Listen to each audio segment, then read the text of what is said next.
Hello friends, this is Jasu Bakuhatsu, and I'm here once again to try and stop sucking at Super Mario Bros., the original, for the Nintendo Entertainment System / Famicom, depending, I guess, on which one. I guess this is really the NES, this is the American version of Super Mario Bros., so yeah, none of this Famicom, Japanesey, weeaboo nonsense. We're going through just a good old regular Super Mario Bros. On the good old regular Nintendo Entertainment System, and this is not going to be a good old regular run. I've decided, just for funsies, I'm going to do, just to change things up, I'm going to be doing what I'm doing now, which you just saw there, is just go real stupid like, and try and go really fast like I normally, try to do with these run-throughs, and then we're gonna speed run it. We have, oh, excuse me. We're gonna speedrun it. We're haven't even beaten the game yet, and we're gonna try to speedrun it like some kind of idiot, just to change things up, see how far we can make it, see exactly how much improvement has been made in terms of controlling Mario.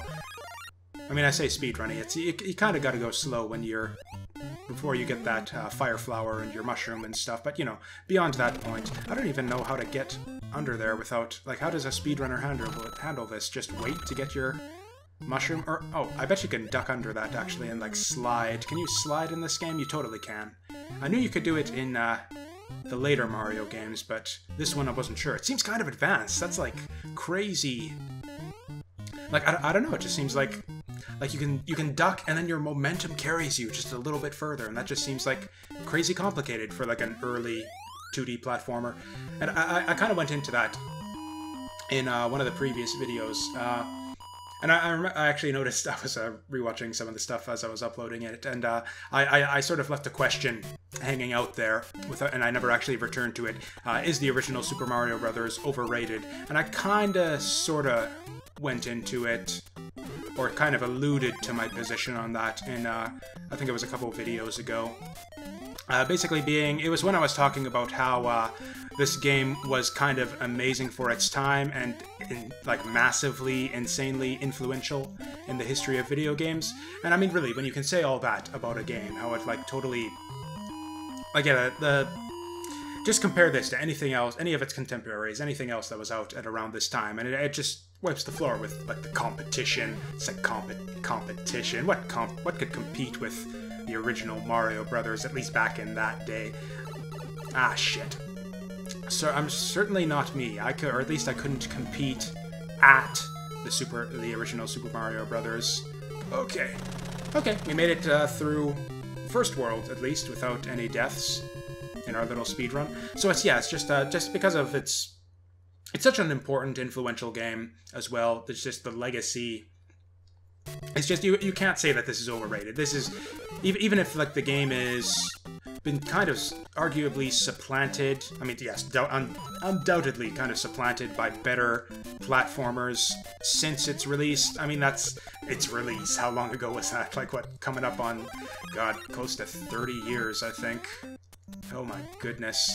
Yeah, we're coming up on 30 years, I think, of the anniversary of the original Super Mario Bros. That's kind of insane when you think about it.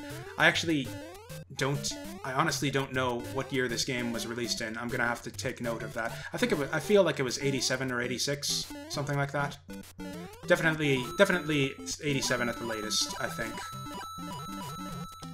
What am I doing? I'm letting bad habits get to me. I was saying I was gonna, speed through, just like that. That's what I promised I was gonna do. So it's, the game's too important to be overrated, really. And it's every game that I think is supposedly better than this owes its existence to this game. So yeah, it was a stupid and intentionally inflammatory statement for comedic purposes when I asked that question: is this game overrated? Just if that wasn't clear. Okay. Oh yeah, speedrun in the water. If I could get a good way to speedrun these stupid sections, that would be great. In fact, it's almost worth it for practice, because 7-2 is exactly the same as this, only with, 10 billion times the jellyfish, the bloopers. I think it's bloopers. That was close. I don't know why I'm playing it so risky. Oh well, there. That seemed like a decent 2-2. If we can just do the same thing, the exact same thing, while dodging millions of bloopers, whatever. I'm gonna have to look that shit up. Oh well. If we can just do that again with all the jellyfish on screen, then we'll be perfectly fine. Oh, and actually, this was the level, I think, right after it. Yeah, where it's actually that's kind of interesting. Is that the case where just all of the levels in like World 8 are just like rehashes of like the World 2? Because yeah, I remember you had like your 2-2 rehash with all the jellyfish added, and then you had your 2-3 rehash with all of the turtles added, and that's kind of lazy copy-paste level design there, but you know.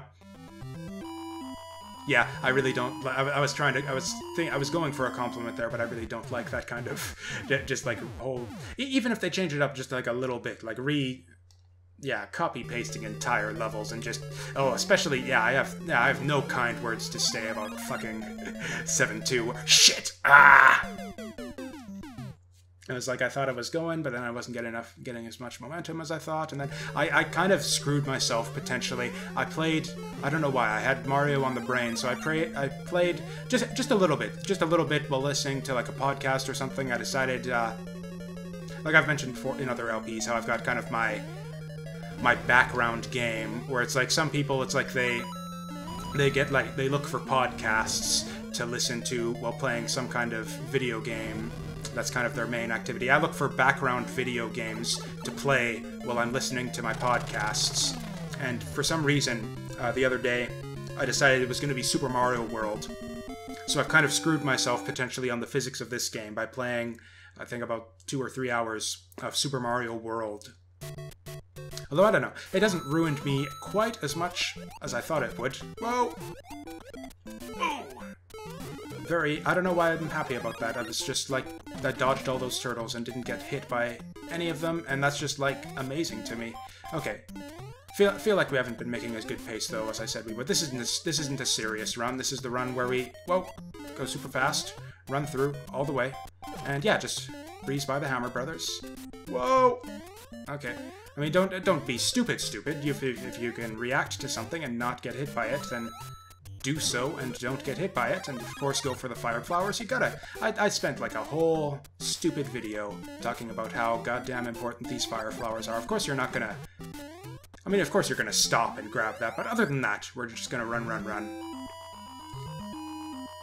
And talk, I guess. What was the other? Oh yeah, that kind of got me thinking, playing the Super Mario World, about how kind of Mario physics have kind of changed. Like like I've said, this game to me feels like a lot clunkier than the later games. You got more air control. It's a bit more responsive. It's actually a bit slower to accelerate, I find, actually, in the later Mario games. Like starting from Mario 3, especially, where he's got like you've got the the P bar or whatever. So it takes a bit more distance, a bit more of a running start to get to your full running speed, but as a result, like your full running speed is much faster compared to your normal speed compared to this game. So it's like, I don't know, you have like a wider range of speed. Air control seems a lot faster. It seems like I don't know, it just seems like more responsive, less clunky, and I won't say more precise. Oh my goodness, losing my voice already. That's terrible. But what was that? No, what was I saying? Yeah, I hate that term when people say that like controls are imprecise, when it's like controls or like video game characters are not like imprecise unless there's like an element of randomness to the controls or something like that. And like if it's possible to be consistent, it is the player who is imprecise, not the video game or the controls, unless you've got like an RNG based physics or something like that. Bit of a pet peeve. It's like, and I went into that with like Sonic, people saying Sonic is imprecise. Oh, don't even get me started on that nonsense. But anyways, evolution of Mario, and it kind of made me wonder. It's like did Shigeru Miyamoto agree with me about like the controls in this game? Like, obviously they improved it. They made it, or improved it sort of to my taste at least, it's a bit more responsive, a bit more flexible, a bit more air control and whatnot, granular movement speed, all that good stuff. And I was thinking, it's like they gradually kind of changed the physics, changed the controls to kind of, yeah, did all those things to it that I just listed. And I was wondering, it's like, did they kind of, like, did the creators of this game think that, you know what, the original Mario was flawed, we need to improve the controls to make it, like, more precise, or I used that word that I said I didn't like using, but whatever, to make it easier for the players to be more precise. And I'm just wondering, like, yeah, did the creators think this game was flawed and needed improvement in kind of the way that I've been saying all this time that I think it does? And if anything, I think, like, the way that sort of the direction they went with the controls in the later games, through to Super Mario 3 and eventually World. Not really 2 so much. 2 is kind of, like, Mario 2, like, not the Japanese, actually neither of them, they're both kind of odd men out. Like, Japanese Mario Brothers 2, the Lost Levels, like, isn't really... Oh, that's interesting. Anyways, yeah, like, Lost Levels isn't really, like, an advancement at all. Like, they added a new character, Luigi, with, like, new physics and stuff. But even then, it wasn't really like a big step forward or anything. It wasn't like an attempt to advance the series, other than, you know, advance it in terms of difficulty. And then Mario Brothers 2 USA, which was like just a Mario Brothers retheming of some Famicom Disk System game called Doki Doki Panic or something. And even that feels like you don't... Like, you can see sort of a natural progression from, like, Mario 1 to Mario 3 to Mario World. Like, those games kind of go together. You can kind of see the progression in their approach to design. And it's like, there's, like, a nice little curve.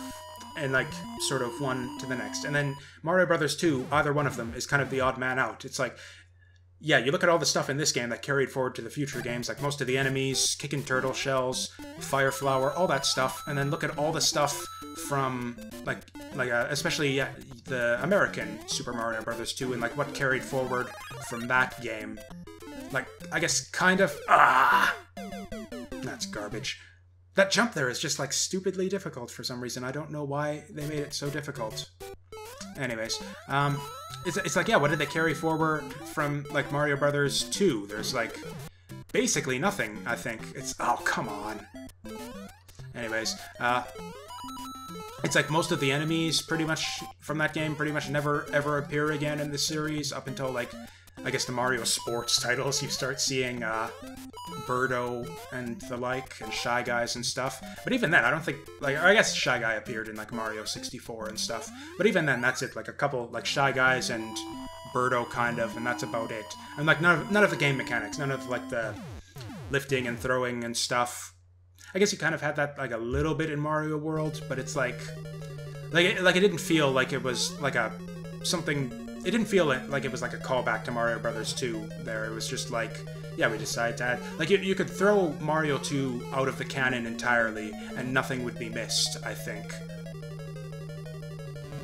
Which is not to say that it's a bad game or anything. It's a fine game in its own right. It's just, it doesn't... Like, it's just kind of like an oddity in the... Shit! In the history of Mario.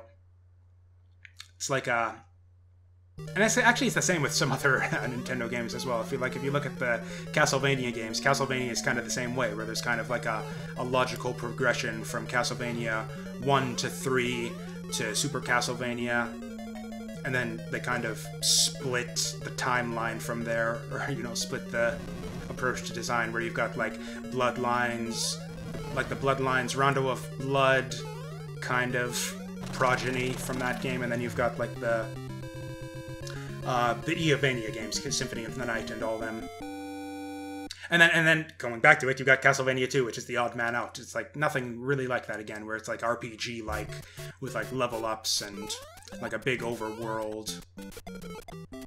Yeah, I feel like this little mini speed run isn't going well in terms of speed or like competence either. It's like just like a shitty ordinary run where I'm just doing particularly shitty and, like, maybe a little bit faster.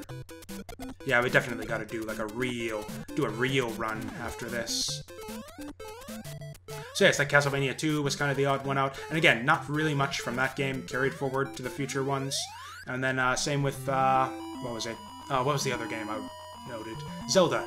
You got, like, yeah, natural progression from Zelda to Link's Awakening, Link to the Past, all that. And then you've got Zelda 2, where it's just like, which is like nothing else in the series. Yeah, in fact, I don't think they ever did. I mean, other than, you know, the CDI ones, which will not be named, honestly, because I don't actually know. There was Faces of Evil, which is a good title. Appropriate for kind of, you know, the cutscenes in that game and whatnot. I'm sure that joke's been made before,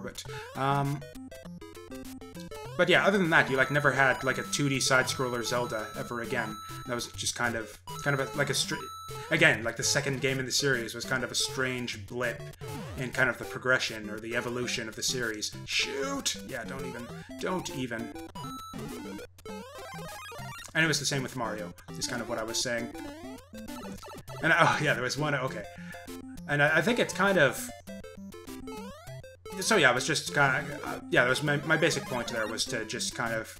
Yeah, the fact that sort of the direction they took the controls kind of goes to show that maybe the creators kind of agreed with me as to, you know, the controls of this game and stuff. Whereas conversely, and this is hopefully the last time I'm gonna do the whole Sonic the Hedgehog comparison game. Sonic the Hedgehog, those games were incredibly consistent from game to game. Like, I think people have, like, actually, like, looked at the code and stuff. Like, the physics for the way Sonic controls is almost pretty much entirely exactly the same between Sonic, like, 1, 2, 3, Sonic and Knuckles, and I think Sonic CD might have had, like, some slightly different stuff to it, what with the ways, like, the speed cap and super peel out worked and stuff like that. But other than that, like, you got, like, a series of 4 games that basically control in exactly the same way with the exact same physics and jumping controls, which is kind of an interesting contrast. Whereas conversely, you see it's like the creators of Sonic also agree with me in that they thought, as I do, that the controls for that game were perfect right from the original. There was no need for improvement, no need to change anything. They got everything right from the very beginning. Unlike Mario. Which, I don't know. I just felt the need to get that in there for... Ah, shit. Okay, is invincibility gonna carry us through? Shit, don't jump. Don't jump. Okay. That was reverse psychology. I told him not to jump, and then he jumped at the wrong time. I think I'm out of discussion topics. I guess I just have to focus on the game to ensure that... Wow, 3 lives! How did I do that? I have a feeling like I'm gonna have to, like, slow this down and turn it into, like, a real run now. Oh! Okay. Actually, one thing I noticed that I really liked in Super Mario World, invincibility frames. After you... Or, not after you get hit, but after you collect a power-up? I'm pretty sure. Or maybe I was mistaken, and I got it from, like, getting hit or something. It seemed to me that you got, like, a little... like, brief period of invincibility. Like, very, very brief, to make sure that, like, if an enemy and a power-up hit you at the same time, like, you wouldn't lose the power-up right away. Could be mistaken. I get the feeling that happened to me once or twice when I was playing Super Mario World. So yeah, I guess another thing, I think Mario, yeah, I actually talked about that way back in the first few videos, I think, how Mario kind of also embraced kind of another aspect of, sort of improved in another way that I really liked, which is the sort of approach to having a variety of different you know, level-based gimmicks and that kind of stuff, which is kind of another direction they went in. It's honestly felt like kind of a regression from Mario Bros. 3 to Mario World, almost. Or it's like Mario World still had, like, kind of, like, a distinct feeling to each world, but it was, like, less pronounced, I think, than in Mario Bros. 3. Which is kind of part of this, bit of the reason why I think I prefer Mario 3. I've been wondering if I should, like, Let's Play Mario 3, like, non-warp sometime. The problem is that game's, like, super long. It's like that. Oh, that's okay. I'm gonna compare it to Sonic one last time. That's the other thing about the Sonic games is they're kind of the perfect length for that style of game for me. It's like the kind of thing where I can just run through all in one sitting. Whereas like Mario 3, it's a really, really great game, as is Mario World. They're both like super awesome games. I can't really run through them in one sitting. Or that is, if I do choose to go through them in one sitting, it'll be like in the shitty, like, you know, warp, you know, the warp path through the game where you're like playing like basically like what the first world and World 8, and that's basically it for Mario 3. And then Mario World, you just like beat the game in like what 10-15 minutes if you're going through with the fastest warp path. So it's like if you really want to get through and get like a good meaty experience and like go through and do all the levels, or you know, go through non-warp at least, then those are really both like really long games. Like and Mario 3 actually is actually even worse in that regard because there's no save system. I almost thought, yeah, in fact I'd almost say that it's like to the point where the original NES one is like close to unplayable for me, just in how ridiculously long that game is. In fact, yeah, I've only one time have I ever beaten the original, or the NES version of Mario 3. I've never actually beaten Mario Shit, aka the Lost Levels, aka Mario Brothers 2 Japanese. Wow, World 7. This turned into a real run somehow. Take a celebratory drink.